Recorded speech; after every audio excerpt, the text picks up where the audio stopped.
Fabio Paratici to Milan. It's confirmed. Now, listen, let's calm down.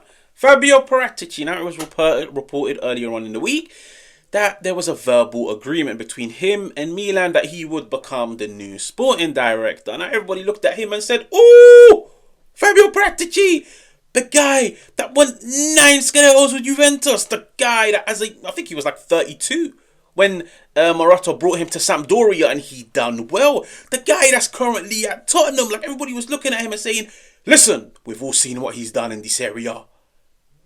I don't even know. Like, should I give you guys a political answer and just sit on the fence, or should I just give you guys my opinion on Paratici? You know what? It's my channel. I will give you guys my answer. Paratici, Milan, I feel like that's a chapter that should never happen.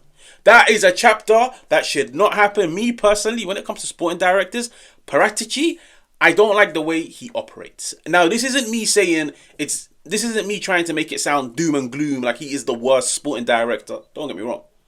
There's a lot of positives. There's a lot of strengths that Paratici has that some other sporting directors don't have. For me, I feel like sometimes Paratici can come across like underrated, like somebody that doesn't get the praise that he truly deserves, because when you look at Juventus, when you look at the fact that they won 9 Scudettos, everybody looks at Marotta. And I feel like Paratici done a lot of work behind the scenes that sometimes he doesn't get the credit for. But it was reported today that Milan are beginning to have second thoughts on Fabio Paratici, mainly because he can only really start working on July the 20th. And you're probably sat wondering why. Like, is he on his 50th honeymoon? Is he, I don't know, is he digging for gold? Nah, bro. He's suspended. He's on a 30-month suspension for, let's just say, breaking the law, okay? Like, legally, I feel like he operated in the wrong way. Things such as raising the capital gains of Juventus. There's so many other legal cases that were against him that he was charged for. Long story short, a 30-month suspension. He is only available to resume work on July the 20th. So Milan are probably looking at him and saying, you've probably now wasted 1-2 months of the summer transfer window. We need somebody that can hit the ground running as soon as the season starts. But I also tell myself, before Milan even started negotiating with Fabio Paratici, before they even thought of his name, they must have known deep down that this dude's suspension ends in July. But anyway, the only positive is they're beginning to have second thoughts. Fabio Paratici, for me, like I said, I feel like sometimes he comes across really, really, really underrated, because Beppe Marotta's the guy that gets all the spotlight. He's the guy that gets all the credit, especially when you bear in mind, like, he is one of the godfathers of Italy, of Calcio, of Serie A. Like what he done at Sampdoria, what he done at Juventus, what he is currently doing at Inter. But Paratici even said it in an interview. I watched it a few days ago, and I believe it was in 2018, where he said, me and Marotta, we actually worked hand in hand. Like we were a match made in heaven. Why? Me, Paratici, I was the person that was responsible for the sporting / technical side / identifying players, working with the scouting department. But when it came to the financial packages, when it came to the contracts, to the wages, that's when I worked hand in hand with Marotta. And Marotta has shown throughout his career his eye for talent for such a cheap, low price. He gets it spot on. He will get you gems for a premium price. He will get you gems for a cut price and then sell them on for ridiculous profits. Like, let's just say, if you're looking to go down the money ball route, shout out, Cardinale. If you're looking to go down the money ball route, Marotta is your guy. But the track record speaks for itself. That is where I look at Paratici and I tell myself, financially, this dude is a loose cannon. Because when Marotta left Juventus, and now you're probably sat wondering, why did Marotta leave Juventus? Listen, there's a lot of reasons as to why he left Juventus. But in my opinion, the final straw, the final nail in the coffin was the Cristiano Ronaldo deal. Now, Ronaldo is my goal. I love Cristiano Ronaldo. But Marotta just felt like Paratici took matters into his own hands. He went and agreed a deal with, at the time, an already aging Juventus team. He went and signed the 33-year-old for over 100 million and gave him a ridiculous amount of wages. Like, you can even make a case Juventus, as of now, 2025, are still trying to recover from the financial damage that Cristiano Ronaldo package had on the club. And don't get me wrong, they benefited in different ways because they won a Scudetto, they won cups. In terms of the financial packages from sponsorships, brands, commercially the club grew. Yes, but at the same time, financially, It took a massive dent on the club. Paratici, for me, financially, is a loose cannon. Because when you look at the recruitment after that, let's just say, Juventus became a club that was playing over the top for some players. And I mean players that hadn't done much in the game. And let's be real, players that came to Juventus didn't do as well.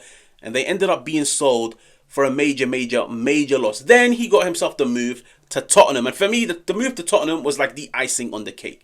He showed positives. Like, you look at some of the recruits. Cuti Romero from Atalanta, for me, that is an amazing signing. He's one of my favourite centre-halves. You look at somebody like Udogi, what a bargain. You look at somebody like the package of Kulusevski on Bentancur. Kulusevski, you can make a case of one of the best midfielders in the Premier League this season. He made some good recruits.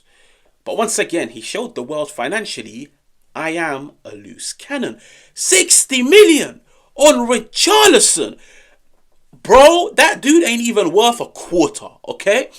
60 million on Richarlison, 25 million on Brian Gill. Like, some of the signings that he made as Tottenham sporting director, it's wild. And when you look at it from the outside, he spent just under 300 million in about 2-3 seasons.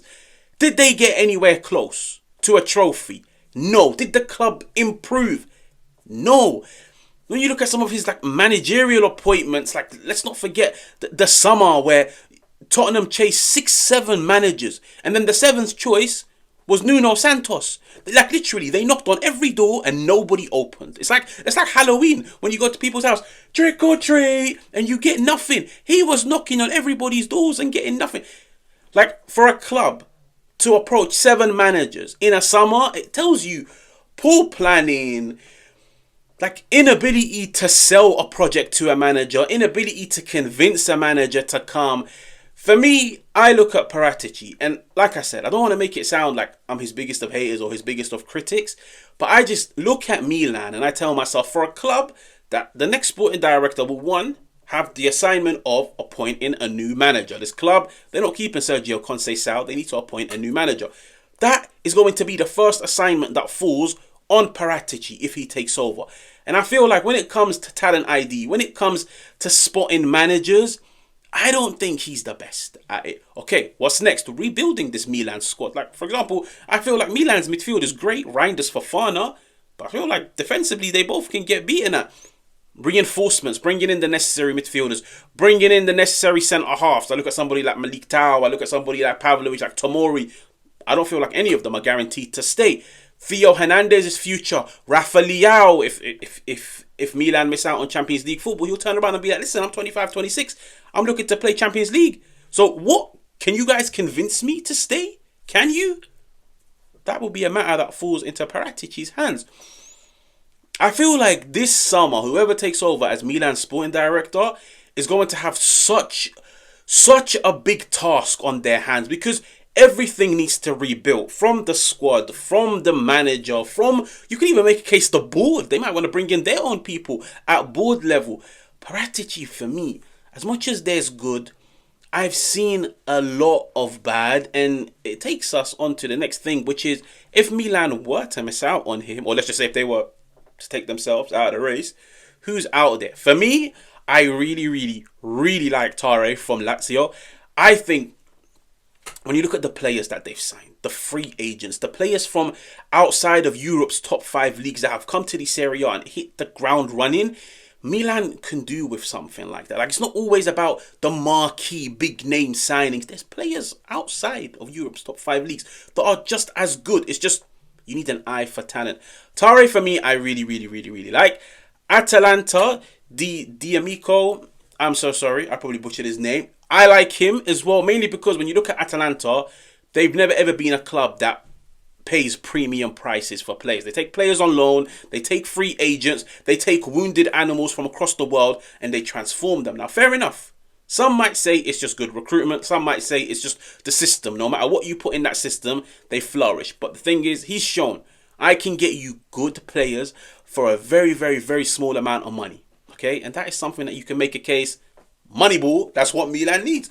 He is definitely, in my opinion, a more positive appointment than somebody like Paratici. Then you've got Sartori at Bologna.